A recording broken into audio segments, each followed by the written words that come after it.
Silakan.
Hujannya.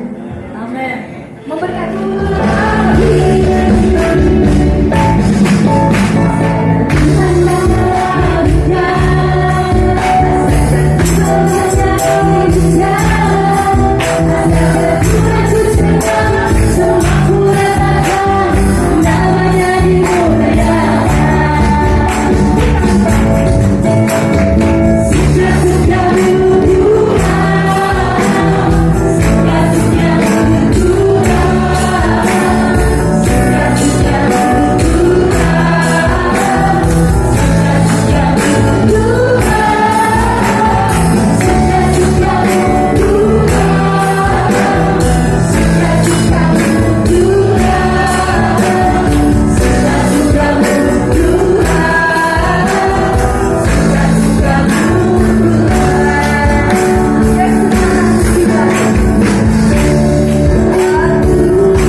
saudara seiman kami Bapa. Tiba saatnya kami Tuhan untuk memberi persembahan. Seberapa banyak kami memberi Tuhan, kiranya Tuhan berkati tangan-tangan kami dengan ketulusan hati kami ya Bapa.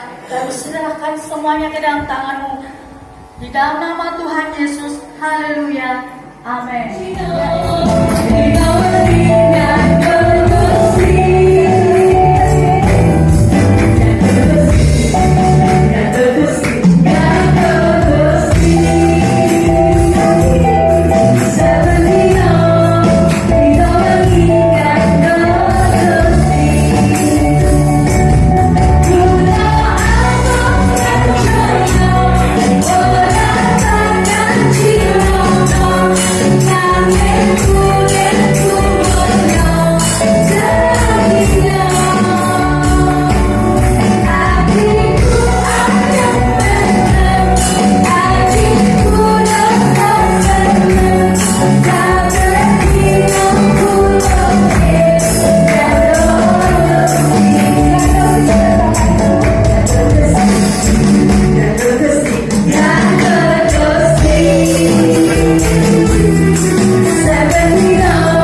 karena katanya banyak ya hamba Tuhan. Kalau dari GPI sih saya tahu ya, saya kenal. Tapi yang di luar GPI saya tidak tahu. Kita akan baca dari 1 Korintus 15 ayat 58. Oh ya, saya sampaikan selamat ya untuk Bapak Pendeta Andreas Joko Santoso yang ternyata sudah 35 tahun menggembalakan. Sebenarnya hambanya ini teman lama, tapi baru kali ini saya bisa ke tempat ini. Oh, itu artinya keterlaluan, saudara. 1 Korintus 15 ayat 58. Karena itu saudara-saudaraku yang kekasih, berdirilah teguh, jangan goyah, dan giatlah selalu dalam pekerjaan Tuhan. Sebab kamu tahu bahwa dalam persekutuan dengan Tuhan, jerih payahmu tidak sia-sia. Saudara, perjalanan kekristenan itu diumpamakan seperti perjalanan yang panjang ya. Jadi bukan perjalanan singkat, cepat sampai, yang jojok saja. Enggak, saudara-saudara, ini perjalanan panjang. Karena pengiringan kita kepada Tuhan, juga pelayanan kita kepada Tuhan Yesus itu sampai seumur hidup. Siapa yang setuju katakan amin. Jadi yang mau berhenti bertobat malam ini. Kita sampai seumur hidup, saudara-saudara. Makanya Rasul Paulus menasihatkan jemaat Korintus seperti ayat tadi. Ya, bukan hanya sementara insidentil sesaat. Jadi kalau lagi senang mau gitu ya, lagi musim atau lagi ya ini lagi apa ya, banyak KKR lah, kita semangat gitu. Tapi saudara-saudara, harusnya kita tidak seperti itu. Dalam situasi bagaimanapun, keadaan bagaimanapun, malah Paulus itu mengatakan kepada Timotius, beritakanlah firman, baik atau tidak baik waktunya. Yo. Ini gembala-gembala semua ya, atau penjaga aktivis semua ya. Gembala. Oh, campur. Kalau beritakan firman itu biasanya gembala. Beritakanlah firman, baik atau tidak baik waktunya, kan gitu. Ya kalau tidak baik waktunya, biasanya nggak mau. Wah, harusnya mau, sudah. Mau sumpah, mau tidak sumpah, tetap harus memberitakan firman. Harus tetap melayani Tuhan. Kan begitu. Nah, saudara-saudara dikasih Tuhan, mari kita terus-menerus ya, setiap saat, setiap hari, bahkan di hari-hari terakhir menjelang hari Tuhan yang mendekat, semakin giat dalam pengiringan kita akan Tuhan, juga di dalam pelayanan kita.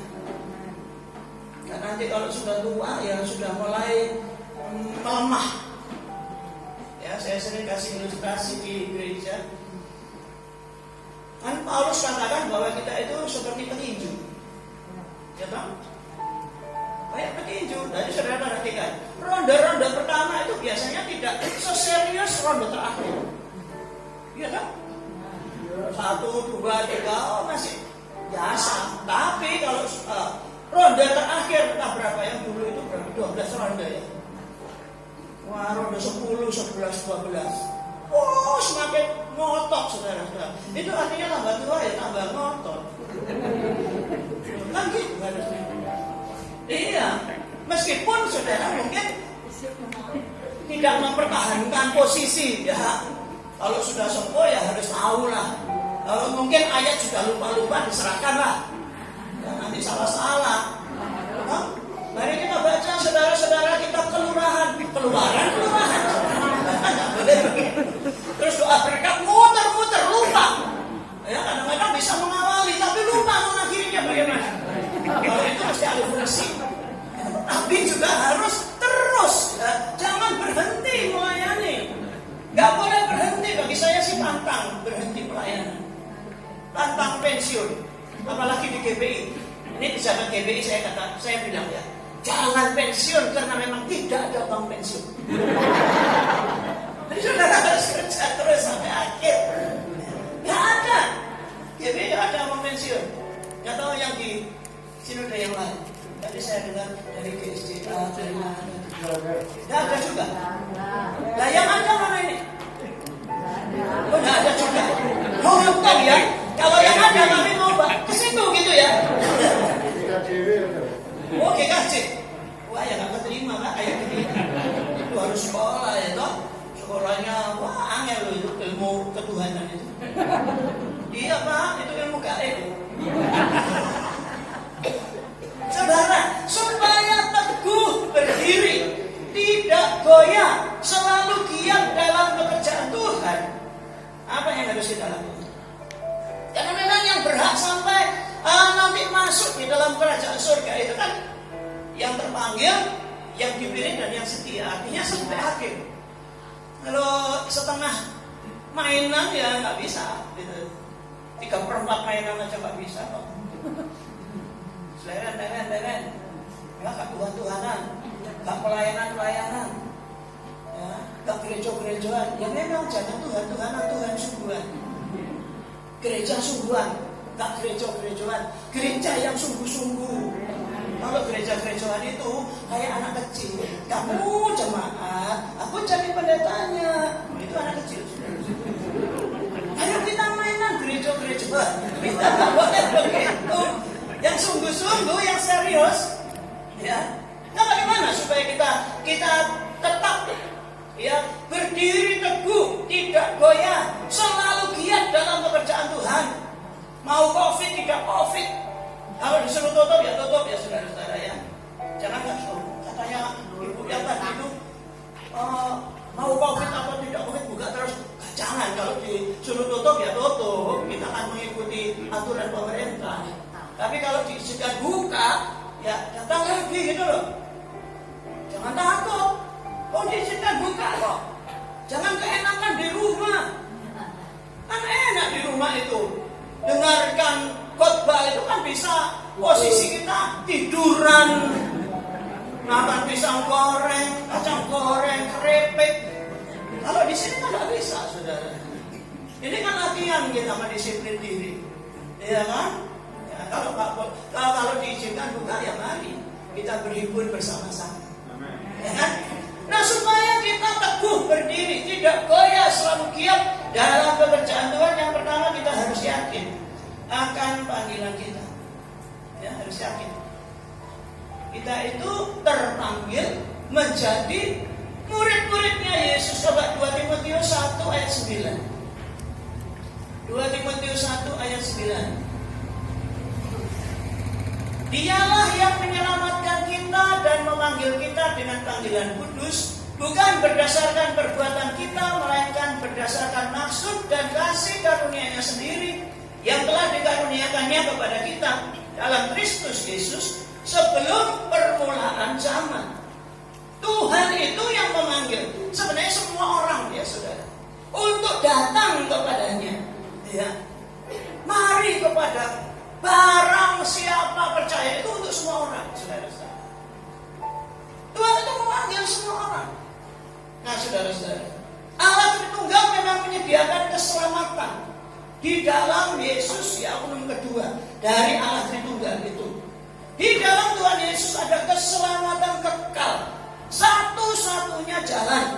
Ya, keselamatan itu merupakan karya Allah, kasih karunia, kehendaknya Tuhan, ya bukan hasil perbuatan baik kita.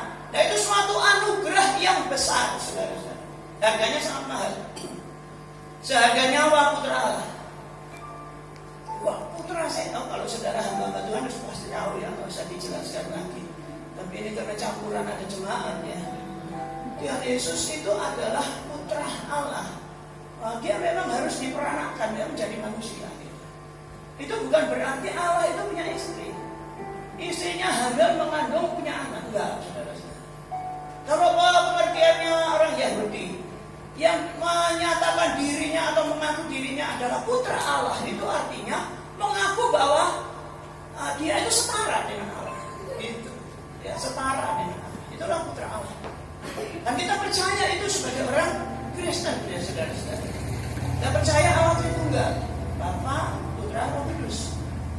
3 tetapi 1, 1 tetapi 3 gitu. Inilah yang merancangkan karya keselamatan di dalam Yesus Kristus. Dia yang maha mulia harus turun menjadi manusia sama seperti kita. Jadi kalau perjalanan jauh Tuhan Yesus juga capek. Ya, kalau kehujanan juga basah ya saudara. Dia juga lapar, dia juga haus, ya sama seperti kita. Memang harus menjadi manusia supaya bisa menebus manusia. Kan begitu saudara. Supaya bisa menebus manusia dengan darahnya yang mahal. Nah saudara, kita ini terpanggil menjadi anak-anak Allah di dalam Yesus Kristus. Supaya kita teguh berdiri, tidak goyah, dan selalu giat. Iman itu harus mantap. Yakin akan panggilan itu. Imannya harus mantap. Jangan ragu-ragu, karena masalah jadi ragu-ragu. Benarkah?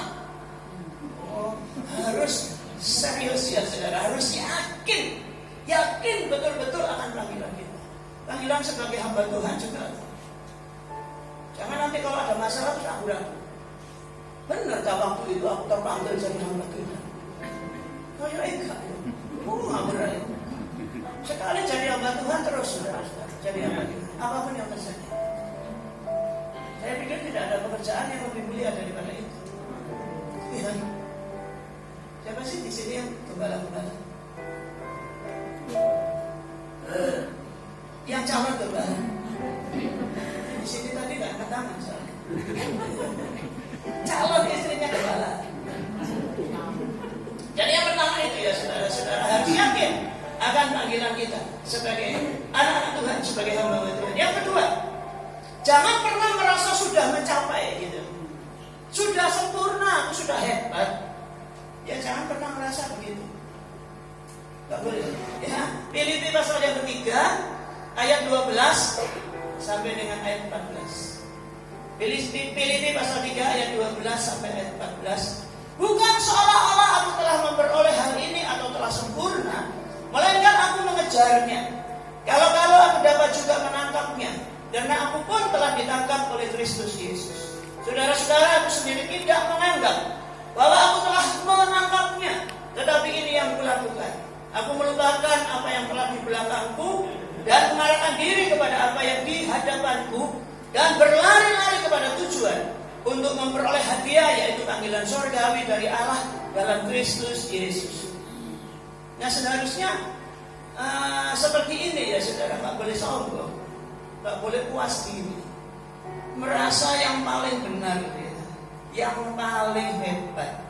Kalau kita belajar dari Rasul Paulus ini orang yang hebat ya. Saya pikir orang yang hebat ya saudara-saudara. Dia mempunyai pengetahuan teologi yang begitu dalam.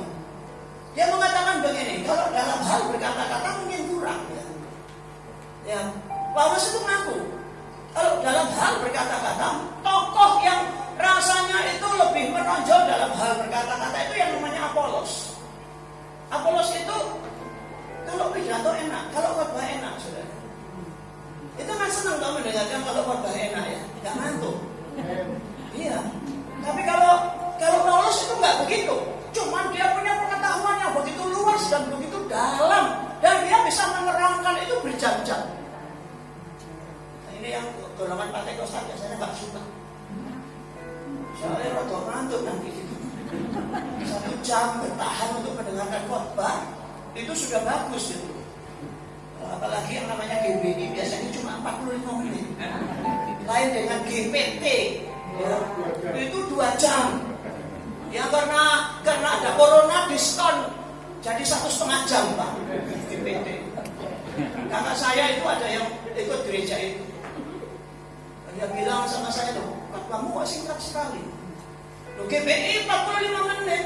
Oh itu cuma snack katanya. Wah, snack. Ya enggak apa-apa dong. Snacknya jemblek kan parah.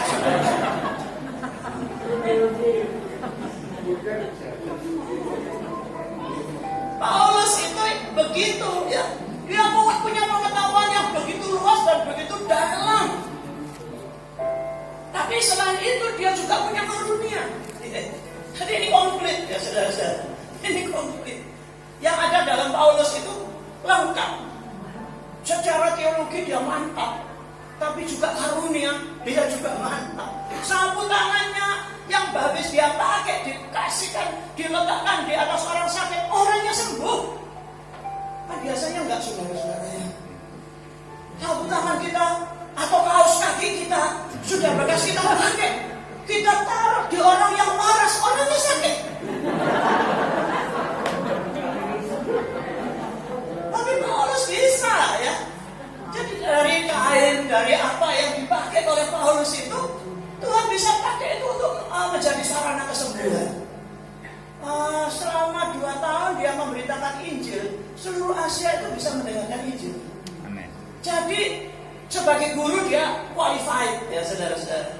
Benar-benar berkualitas kan. Pengetahuannya wah berkualitas. Dalam hal karunia, aku berbahasa roh lebih dari yang lain. Bahasa roh saudara-saudara. Paulus itu ya, Paulus tidak alergi dengan bahasa roh. Dia berbahasa roh. Dan dia punya karunia itu.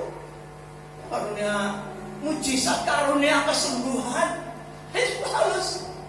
Tapi dia katakan ya saudara-saudara, bukan seolah-olah aku telah memperoleh hal ini atau telah sempurna.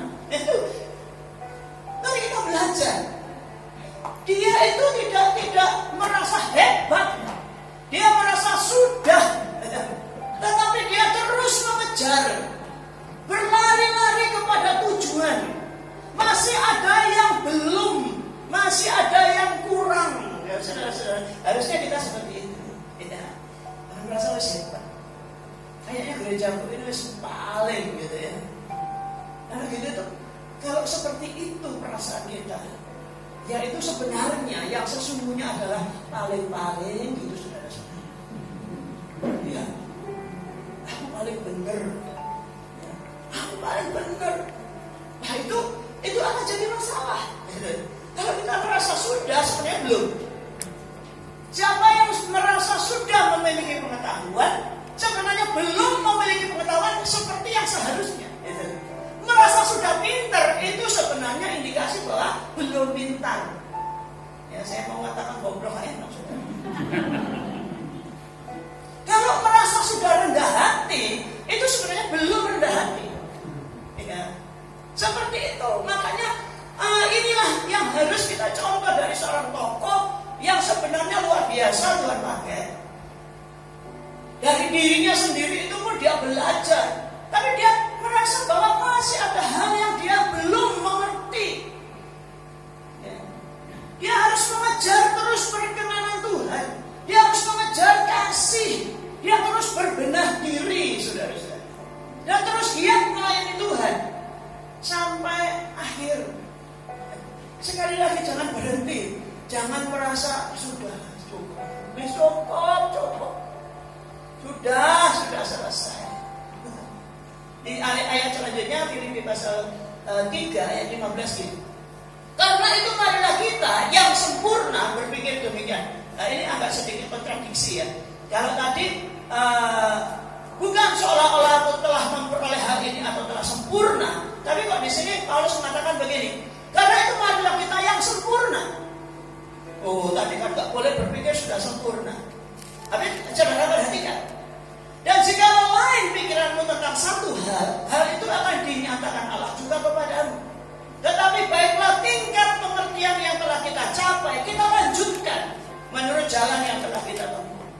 Meskipun kita beranggapan sudah sempurna, tetap tingkat pengertian itu dilanjutkan. Ya, jadi yang hampir sama. Jangan merasa puas. Kalau kita merasa puas, kita berhenti belajar. Kalau kita merasa puas berarti selesai. Tidak akan ada kemajuan, tidak akan ada perkembangan. Padahal yang Tuhan inginkan adalah seperti hambanya ini yang namanya Paulus. Bukan seolah-olah aku telah sempurna, melainkan aku mengejarnya. Ya, dia berlari-lari kepada tujuan, saudara-saudara. Dan untuk itu dia lupakan apa yang telah di belakangnya, gitu. Apa yang sudah di belakang itu dilupakan saja, karena seringkali juga itu jadi sebab kita nggak bisa maju. Eling-eling terus. Apalagi kata-kata negatif begitu. atau hati yang terluka. Itu kalau kita pertahankan, kita nggak bisa maju, saudara. Ya, ingat hal-hal yang negatif atau masalah-masalah yang begitu banyak yang kita pernah alami, itu terus yang kita ingat-ingat dan merasa bahwa hidup ini begitu payah, begitu luar. Ya, sajane ikut Yesus itu soroh. Ya enggak ya, saudara. Ini nggak begitu ya. Nah, jadi tidak begitu. Kata Rasul Paulus begitu. Apa yang dahulu merupakan keuntungan dibandingkan dengan mengenal Yesus, yang merupakan keuntungan itu adalah sampah. Karena mengenal Yesus jauh lebih mulia dari semuanya itu. Oh, saudara-saudara. Apa yang sebelumnya dia peroleh? Seorang yang terdidik, pergaulannya di kalangan atas. Ya, dia bisa mendapatkan surat dari imam besar. Itu kan gak gampang orang masuk di istananya imam besar. Ya, jadi dia pergaulannya di kalangan elit, saudara. Rasul Paulus. Seorang yang cukup terkenal. Dari muda dia selalu menjadi orang yang ternama di Yudaisme, agama Yahudi.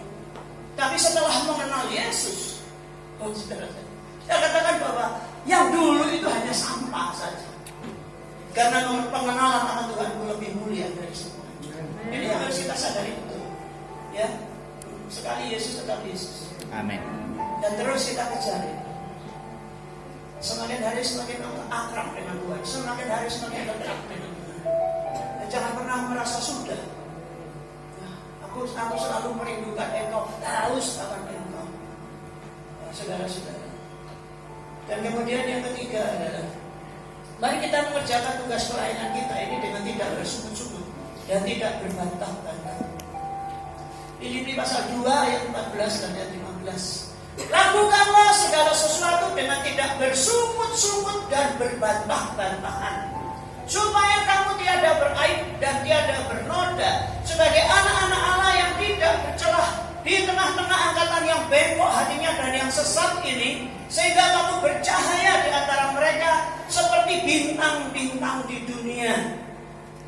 Jangan ada keluh kesah ya saudara-saudara, persungutan gitu. Sebenarnya semakin banyak tugas yang harus kita kerjakan itu harusnya semakin bersyukur dan tidak berbantah-bantah. Nggak berbantah-bantah, nggak debat masalah doktrin lah. Ya, saya bersyukur sih di sini ada persekutuan hamba Tuhan. Di dalam persekutuan itu jangan bantah-bantahan masalah doktrin, masalah tata cara ibadah. Nggak usah, buat apa, ya kan? Ya mungkin kalau di Batu Karang semuanya aliran Pentakosta ya begitu ya. Tapi kalau misalnya ada di antara saudara ini ada dari Katolik, dari Protestan, sudah nggak usah berbantah-bantah. Pak Wen, dia jorok, musik ini coklang, nyanyi, kayak apa? Masa di gereja joget-joget? Kalau kan itu sangat begitu. Iya lah. Tapi kalau yang lain itu kan sangat anti dengan Tuhan. Ini bikin apa? Bunyi-bunyian yang keras gitu ya saudara-saudara. Itu pas saya waktu itu ada seorang bapak-bapak yang coba gitu. Duduknya dekat salon. Pertama kali ke gereja katanya, duduknya dekat salon. Yang ikuti nggak enak, dia pulang duluan nggak, dibetah-betahkan sampai terakhir.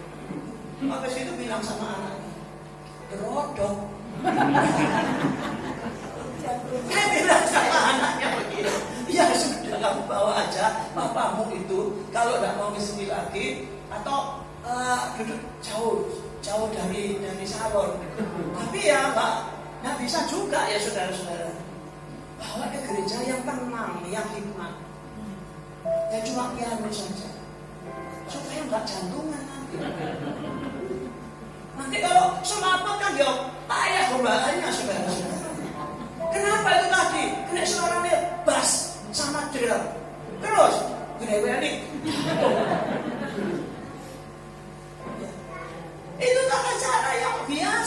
saudara-saudara nggak usah berbantah-bantah masalah seperti itu. Ya, nggak usah. Memang di kita kan, ya tanda awal dari baptisan Roh Kudus berkata-kata dalam bahasa roh, bahasa yang lain. Loh, itu juga begini. Kalau orang nggak mau atau nggak begitu suka, ya biarin. Nggak usah dipaksa-paksa. Nggak usah, itu kan karunia, itu kan pemberian Tuhan. Terus nggak usah begini juga yang memang tidak memiliki itu atau belum dibaptiskan dengan Roh Kudus itu. Terus aku harus bagaimana? Ya nggak apa-apa, biasa aja.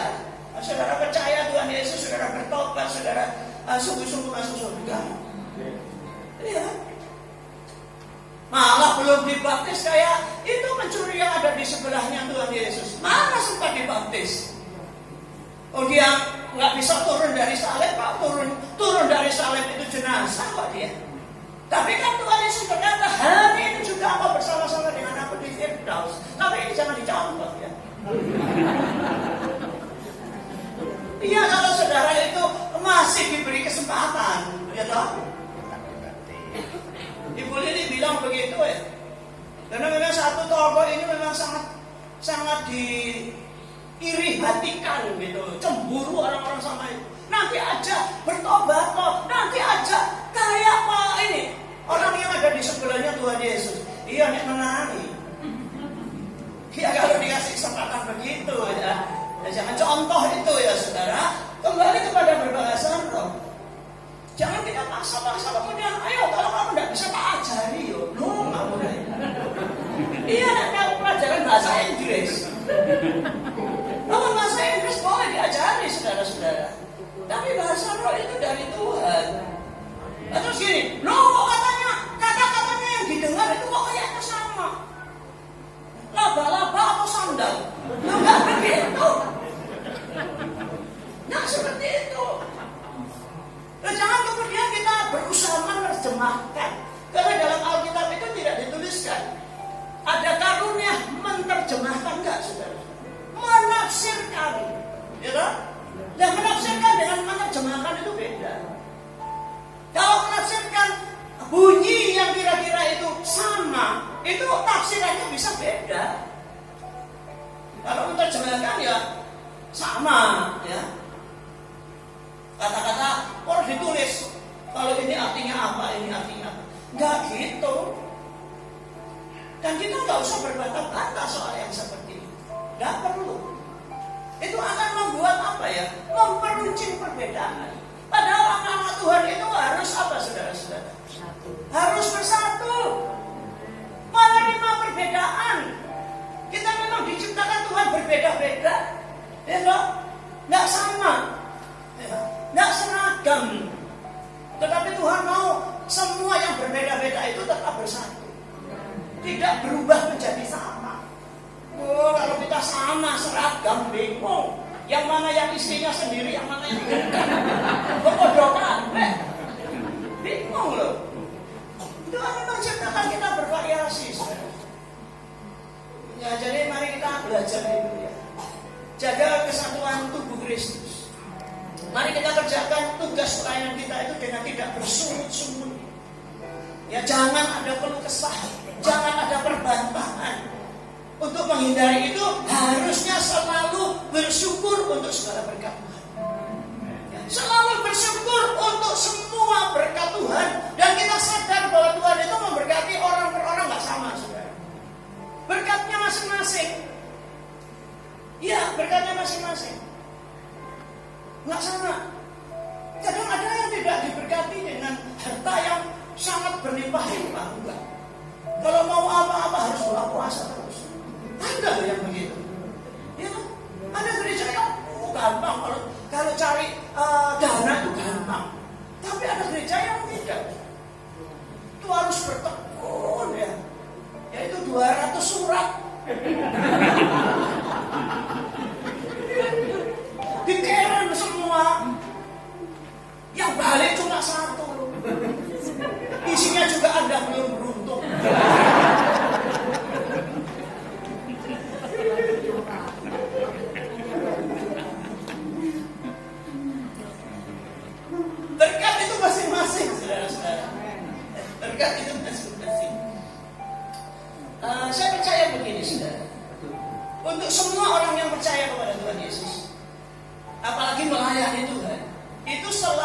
banyak sukacitanya daripada duka cita. Amin. Itu saya yakin. Pasti lebih banyak sukacitanya daripada duka citanya. Kalau ada yang bilang sebaliknya, itu saya akan pertanyakan. Masa seperti itu sih? Enggak begitu kok. Ya. Bahkan seperti ini ya saudara. Seandainya seumur hidup di bumi ini full penderitaan.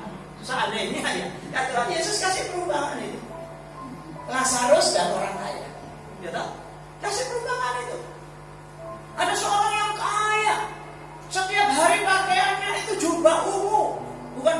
Bukan maksudnya pakaiannya cuma satu jubah ungu, gak ganti-ganti, enggak saudara. Jadi itu pakaian mahal itu maksudnya. Bukan tiap hari pakaian jubah ungu. Wah, masih top. Nah, saudara ya, saya punya bos Pak dulu itu setiap datang ke pabrik, saya dulu kerja ya. Setiap kali datang ke pabrik bos saya itu selalu pakai baju putih. Ini bos, saya nggak pernah berpikir bahwa dia punya cuma satu. Saya pikirnya sak lemari putih kabeh. Tadi dipakai gantian itu. Nah, itu orang kaya setiap hari berpesta. Tuhan Yesus kasih perumpamaan begitu. Ada seorang pengemis yang tidur di depan pintu rumah orang kaya ini, namanya Lazarus, luka, ya, berpenyakit. Dituliskan di Alkitab. Kalau Alkitab nulis ini memang agak vulgar, punya borok. Tak enak ya sebenarnya. Coba sebut luka itu kan, kok borok ini kan bisa untuk ini bahan supaya ibu-ibu bisa diet. Bayang no borok ya kan rasa gitu kan. Jadi nggak mau makan. Nanti kalau dikasih makan.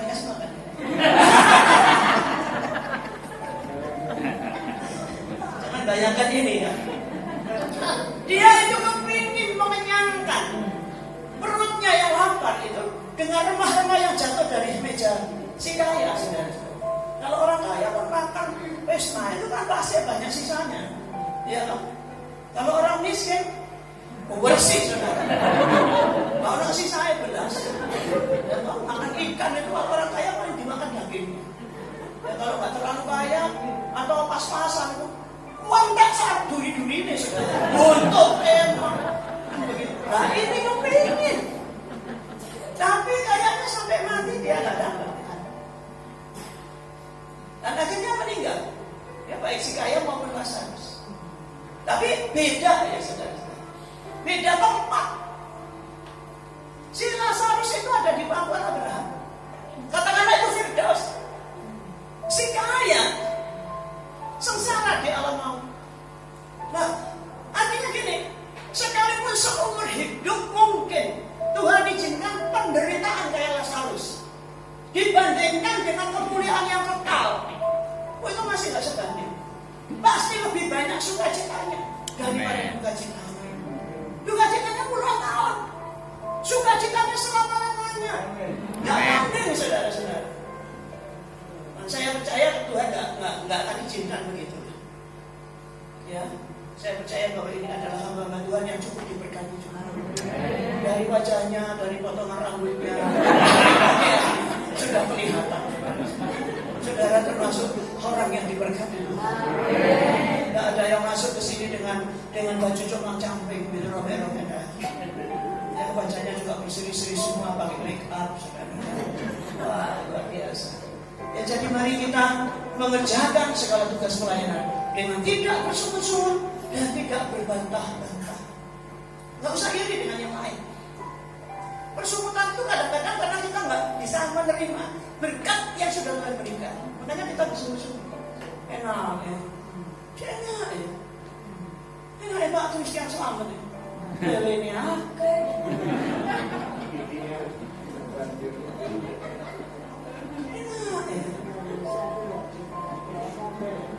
Nah, itu loh.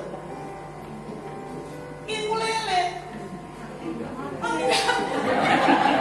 Tidak boleh begitu. Berkatnya masing-masing. Berkatnya masing-masing. Jangan juga berbantah-bantah. Gereja satu berbantah-bantah dengan gereja lain. Kalau di GBI saya bilang begini ya saudara-saudara, hak penempatan itu Tuhan ya. Di mana kita ditempatkan itu haknya Tuhan. Demikian juga di mana jemaat itu ditempatkan itu haknya Tuhan. Amin. Artinya kalau memang jemaat itu ditempatkan di tempat kita, itu rawat sebaik-baiknya. Tapi kalau kemudian dia itu pindah, ya sudah, itu loh. Nggak usah pusing. Itu mau yang lain itu loh masih banyak. Iya saudara-saudara. Di tempat saya kan ada pindah-pindah juga. Ya biar saya pikir begini, mungkin di tempat saya ini tingkat SD. Kalau dia sudah lanjut dan kemudian kepingin yang lebih lagi, gak mencukupi materi di tempat saya, ya pindahlah ke gereja yang lain. Nah, saya gak boleh marah. Silakan. Begini loh saudara, nanti kalau terjadi panen raya besar-besaran ya, pertobatan besar-besaran, gereja kita itu nggak cukup. Dan itu yang saya bayangkan kapan ya terjadi. Kita ngomong sama gembala gereja sebelah, di tempat saya ada kursi. Loh apa bu? Tetep. Saya mikir begitu. Nggak tetep loh ya, di sini nggak bisa sudah penuh. Masa saya suruh mampu? Nggak mungkin. Bisa nggak tetep gitu. Nah kalau mereka nggak kerasa ya apa-apa balik ke sini lagi. Kan enak saudara kalau begini. Nah ini jarang. Kayaknya jarang sih. Makanya saya buka aja pemikiran seperti itu. Barangkali juga menambah wawasan. Loh, iya kok barangkali menambah wawasan. Jangan mikir begini. Ya mas dapat. Nyekir yang nggak seneng atau yang rela-rela enggak. Boleh pikir begitu. Apaan? Memocok tempol. Enggak. Oke. Ya. Kira-kira itu yang saya bisa sampaikan saudara. Dan ini yang terakhir Paulus bilang begini. 1 Korintus 15 ayat 58. Sebab kamu tahu bahwa dalam persekutuan dengan Tuhan jerih payahmu tidak sia-sia. Gembala-gembala jangan sampai lupa persekutuan dengan Tuhan. Sesibuk-sibuknya pelayanan. Karena kadang-kadang saking sibuknya melalaikan itu. Padahal itu yang utama. Ya, jangan sampai lupa. Seringkali yang terjadi untuk hamba-hamba Tuhan yang sudah tingkatnya itu sangat tinggi, melejit. Wah, diikuti oleh begitu banyak orang. Sibuk, pasti sibuk. Nah itu seringkali persekutuan dengan Tuhan ini yang dilalaikan. Nah itu yang bikin orang jadi jatuh. Hati-hati. Makanya sejak belum seberapa besar ya saudara-saudara. Ingat itu. Gak boleh sampai kita melalaikan persekutuan dengan Tuhan dengan alasan sangat sibuk melayani. Hati-hati. Itu sebenarnya juga salah satu cara dari kuasa gelap itu untuk membuat kita ini nggak sempat. Nggak sempat. Ayo berdoa. Nggak sempat. Oh, saudara. Harus disempat-sempatkan. Jerih payah kita tidak sia-sia kalau kita terus menjaga persekutuan dengan Tuhan. Jaga persekutuan dengan Tuhan. Jerih payah kita tidak sia-sia. Ya itu faktor yang sangat-sangat penting, ya sangat penting. Sebenarnya dibandingkan dengan 3 hal yang di atas. Ya, kalau mau ditulis 4 yaitu persekutuan dengan Tuhan. Jangan sampai lupa. Atau mungkin kita harus belajar menolak pelayanan supaya kita bisa punya waktu untuk melayani Tuhan, bersekutu dengan Tuhan. Jadi payah saudara tidak akan sia-sia. Tuhan memberkati saudara semua. Nah, kita naikkan satu pujian, kemudian saya serahkan untuk bersyafaat kepada hambanya Bapak Pendeta Filitian Christian Selamat, yang kalau dilihat sepintas itu mirip-mirip Jokowi. Jokowi kan?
pelayan-pelayan sebagai umat-Mu Tuhan.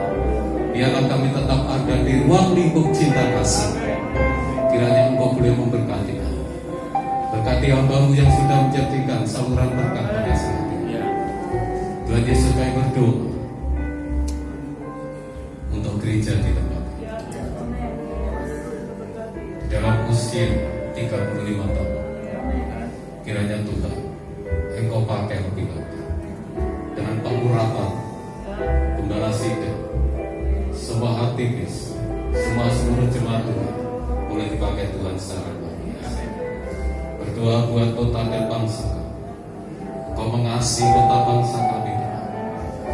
Engkau kiranya memberikan hikmat bagi pemimpin-pemimpin bangsa kami, dari Bapak Presiden, Wakil Presiden, anggota DPR, MPR, dari tingkat pusat sampai daerah, baik itu gubernur, wali kota, bupati, camat, kelurahan, RT, RW, semuanya memberikan hikmat. Beri mereka roh takut akan Tuhan untuk menjalankan roda pemerintahan dengan baik. Engkau berkati Tuhan, Engkau beri kesejahteraan atas bangsa. Ampuni segala dosa kesalahan bangsa. Curahkan roh pertobatan, curahkan roh keselamatan. Kami rindu Tuhan, bangsa ini boleh dilawat Tuhan, bangsa ini dipulihkan Tuhan. Kami juga menyerahkan anggota TNI Polri yang mengamankan pemerintahan bangsa kami. Engkau juga memberikan kekuatan secara ekstra. Hamba-Mu juga berdoa dalam tahun 2024 yang akan menjalankan pesta demokrasi, pemilihan presiden dan wakil. Kiranya Tuhan, biarlah semuanya boleh berjalan sesuai rencana dan kehendak Tuhan. Siapapun yang menjadi presiden dan wakil, biarlah Engkau sendiri yang akan menetapkan. Kami tetap menyerahkan gereja-Mu semuanya dalam tangan kasih. Terima kasih Tuhan, terima kasih. Inilah doa yang kami naikkan kepada Bapa di surga, hanya di dalam nama Tuhan Yesus Kristus. Haleluya. Amin. Puji Tuhan.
Kami naikkan seluruh ucapan syukur kepada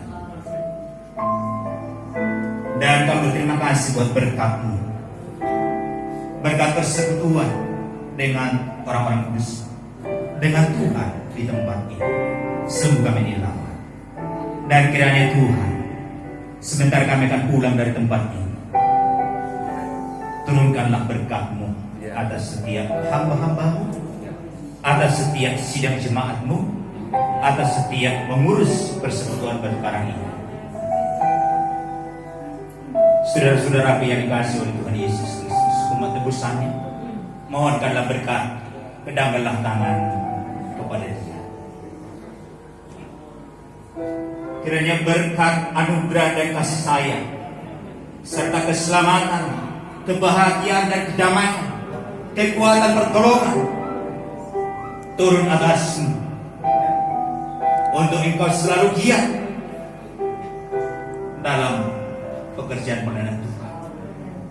Teguh iman sampai Kristus datang. Kiranya berkat daripada Allah Bapa serta cinta kasih daripada Putra yang tunggal yaitu Tuhan Yesus Kristus menjadi milik bagian dan membawa pula berkat pertolongan, penghiburan, kekuatan dan Roh Kudus sampai Kristus Yesus datang Maranatha kedua kalinya. Didapati engkau setia, didapati engkau taat, didapati engkau giat, didapati engkau ada persekutuan bersama dengan Dia. Pulanglah bawalah berkat jasmani, jiwani, rohani di dalam berkat nama Tuhan Yesus Kristus. Setiap kita sudah diberkati dan mari kita pulang bersama membawa berkatnya dan mengakhiri ibadah ini bersama-sama katakan amin. Tuhan Yesus memberkati. Selamat melayani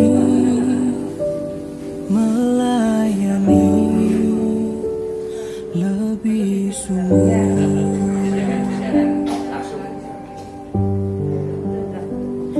melayani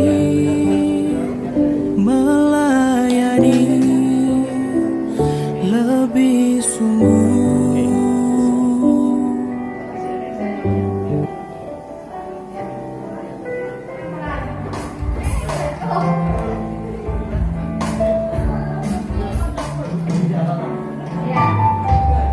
Nomor 145.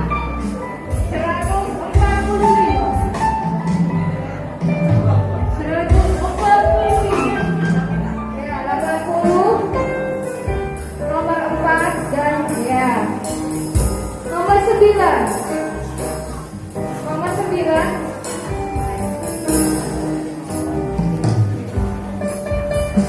Nomor 41.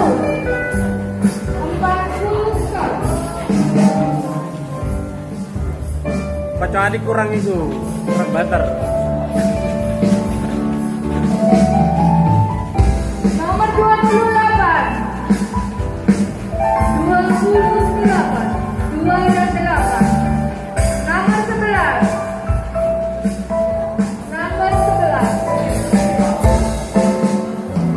Kumira. Semangat ya. Saya bukan pasukan berjalan, pasukan berkuda, pasukan menembak.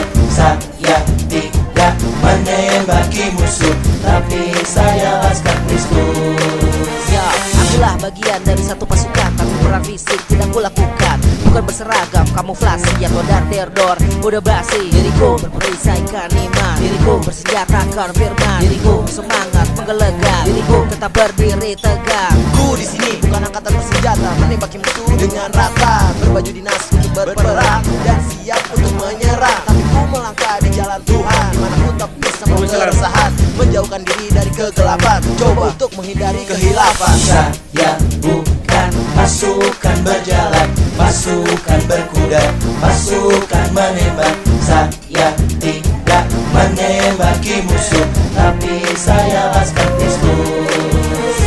Iblis memanah dengan api, ku sempat cemas, tetapi ku tangis dengan firman suci. For his words is a lamp unto my feet. Bukan salib atau bawang putih, usir iblis gunakan firman suci. Alkitab dibaca, jangan simpan di laci. Angkat panci, dia layak dipuji. Bala tentara surga, bersenjatakan cinta, datang menyapa, buatku terjaga. Mendaratku terbangun sambil terhuyun-huyun. Sekian lama berada dalam gelap, terlena dalam dunia yang gemerlap. Sekarang ku datang mendekat, Tuhan utuslah Roh Kudusmu, terang di dalam hatiku, menjadi suatu kekuatan baru. Come on, come on, come on. Saya bukan pasukan berjalan, pasukan berkuda, pasukan menembak. Saya tidak menembaki musuh, tapi saya laskar Kristus.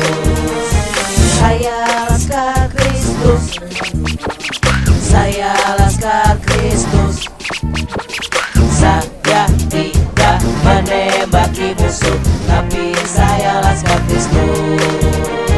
Saya bukan pasukan berjalan, pasukan berkuda, pasukan menembak. Saya tidak menembaki musuh, tapi saya laskar Kristus.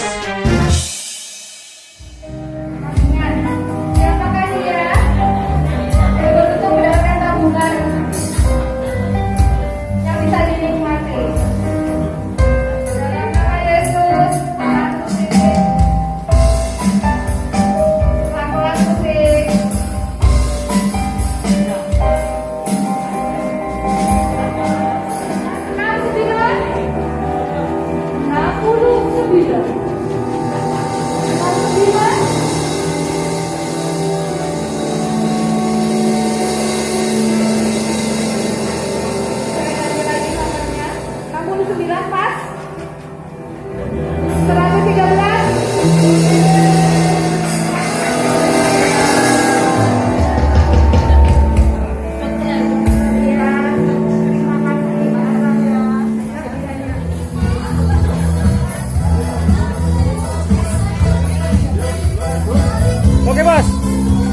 Hati-hati ya.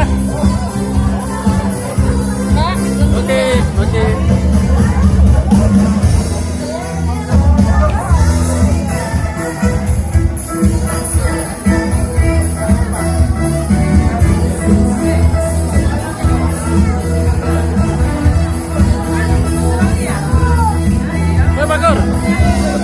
Terkati. Amin, amin, siap. Mana ibu? Baik, hati-hati ya.